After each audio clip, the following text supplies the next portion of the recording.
ابراہیم علیہ السلام کی تعمیر کو بطور خاص قرآن نے بیان فرمایا ہے، اور اسی بنیادوں پر پھر ایک بڑی تعمیر جو کی ہے وہ حضرت ابراہیم علیہ السلام نے تعمیر کی ہے، کہ جب آپ نے اپنی اہلیہ بی بی ہاجرہ اور حضرت اسماعیل علیہ السلام کو آپ نے انہی کو جب وہاں ٹھہرا دیا، اللہ کا حکم تھا مکے کو آباد کرنا تھا، فرمایا کہ ان کو وہاں چھوڑ کر آ جائیں۔ اب آپ کی اہلیہ سوال کرتی ہے کہ بالکل ایک عام بیابان میدان ہے، کچھ بھی نہیں ہے، نہ پانی یہاں پر، نہ کوئی اور پھل ہے، نہ کوئی باغات ہیں، نہ کوئی اور چیز ہے، یہاں آپ ہمیں چھوڑ کے جا رہے ہیں۔ تو حضرت ابراہیم علیہ السلام جا رہے ہیں، وہ پھر کہتی ہیں یہیں آپ ہمیں چھوڑ کے جا رہے ہیں؟ جی۔ اچھا، پھر سوال کیا کیا آپ کو اللہ کا حکم ہے کہ ہمیں چھوڑ جائیں؟ تو ابراہیم علیہ السلام نے کہا ہاں مجھے اللہ کا حکم ہے کہ تمہیں یہاں چھوڑ جاؤ۔ بی بی ہاجرہ سبحان اللہ ان پر سلام ہو، کہا کہ اللہ کا حکم ہے، تو پھر مزید سوال نہیں کیا، کہا کہ پھر آپ جائیے اور پھر ہم یہیں رہیں گے، اللہ کا حکم ہے، اللہ کی رضا پر راضی، اب ہم یہاں ہیں، اب ہم جائیں۔ یہ پھر سب سے پہلے یہ وہاں حضرت بی بی ہاجرہ اور حضرت اسماعیل تو گود میں تھے، دودھ پینے والے بچے تھے ابھی، اس عمر میں اور اس کیفیت میں حضرت ابراہیم علیہ السلام نے جب ان کو چھوڑا تو پھر اللہ کی بارگاہ میں دعا مانگی، اے اللہ اس میدان میں اندر میں نے اپنے گھر والوں کو چھوڑ دیا ہے۔ اللہ سے یہ دعا مانگی، اے اللہ لوگوں کے دل اس شہر کی طرف، اس جگہ کی طرف ایسے مائل فرما دے کہ ان کے دلوں میں ہو کہ وہ ادھر جائیں۔ سبحان اللہ، ایسی دعا قبول ہوئی ہے کہ اب کروڑوں اربوں مسلمان جن کے دلوں میں یہی تمنا ہے کہ دنیا بھر کی کئی اور بڑے بڑے ملک ہوں گے، سیرگاہ ہوں گی، مگر دلوں میں یہ تمنا ہے یا اللہ ہمیں بھی مکہ مکرمہ اور کعبہ معظمہ کا دیدار عطا فرما دے گا۔ یہ وہ دعا ہے ابراہیم علیہ السلام کی جو انہوں نے مانگی، اللہ لوگوں کے دل پھیر دے اس طرف۔ پھر لوگوں کے دل پھر گئے، لوگ اس طرف تمنا کرنے لگے۔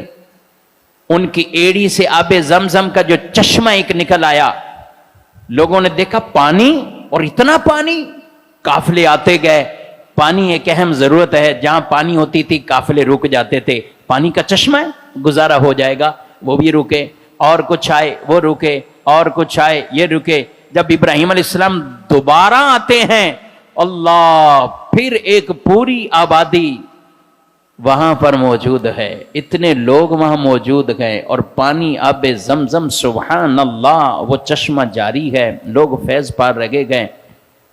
اب ابراہیم علیہ السلام کو دوبارہ پھر ایک نیا حکم آتا ہے، اور وہ اسماعیل علیہ السلام کی قربانی کا آ جاتا ہے۔ خواب دیکھا کہ بیٹے کو ہی ذبح کر رہا ہوں۔ ابراہیم علیہ السلام کی شان دیکھے، سبحان اللہ، اللہ کی رضا پر ہر کام پر کے لیے آپ ایسے تیار، اپنے گھر والوں کو چھوڑا، اب بیٹے کی قربانی۔ طویل واقعہ ہے، اسے عرض نہیں کر رہا، بس خلاصہ کر، اس میں بھی آپ نے وہ جو اللہ کا حکم تھا وہ کر گزرے۔ اب وہ اللہ کی شان تھی کہ اسماعیل علیہ السلام کی قربانی نہیں ہوئی، بلکہ ان کی جگہ پہ مینڈا ذبح ہوا، لیکن آپ نے جو حکم تھا اس کے مطابق وہ کر دیا۔ پھر جب اسماعیل علیہ السلام جوانی کی عمر کو پہنچتے ہیں، اب ابراہیم علیہ السلام پھر آئے، اب آئے ہیں تو یہاں پھر آپ نے خانہ کعبہ کی تعمیر کو شروع فرمایا گیا، یہ بنیادوں کو شروع کیا گیا۔ اچھا، اور کوئی نہیں تھے بظاہر ان کے ساتھ اس معاملے کے اندر، تو اللہ نے وہ ایک مبارک پتھر مقام ابراہیم جسے ہم کہتے ہیں وہ عطا فرما دیا۔ وہ ایسا جنتی پتھر ہے، ابراہیم علیہ السلام اس پر تشریف فرما ہوئے، جب ارادہ کرتے کہ دیوار اوپر ہو رہی ہے، اب یہ پتھر کو، اینٹوں کو اوپر رکھنا ہے تو وہ پتھر اوپر ہو جاتا، جب آپ ارادہ کرتے کہ نیچے آنا ہے تو وہ نیچے آ جاتا۔ آپ کے پاؤں مبارک کو نقش کیا اس پتھر نے اپنے اندر، سبحان اللہ، وہ کیسا مبارک پتھر تھا کہ مقام ابراہیم جسے قرآن نے کہہ دیا ہے فیہ آیات بینات مقام ابراہیم، اس میں اللہ کی ایسی نشانیاں ہیں واضح، اور ان نشانیوں میں ایک نشانی مقام ابراہیم کی نشانی ہے۔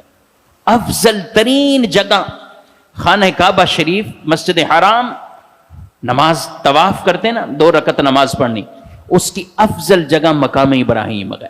اگر کسی کو میسر آ جائے، رش ہو، پھر میں مشورہ نہیں دوں گا کہ آپ وہاں پر کھڑے ہو کر نماز پڑھیں، کیونکہ وہ بہت ہی بیچ میں جگہ ہے۔ اگر آپ کبھی آسانی دیکھیں مطاف میں رش نہیں ہے، ٹھیک ہے، آپ نے وہاں نماز پڑھ لی، اور اگر رش ہو پھر آپ وہاں نہ کھڑے ہوں، اس سے آپ بھی تکلیف میں آئیں گے، دوسرے لوگ بھی جو طواف کر رہے ہیں وہ بھی تکلیف میں آئیں گے۔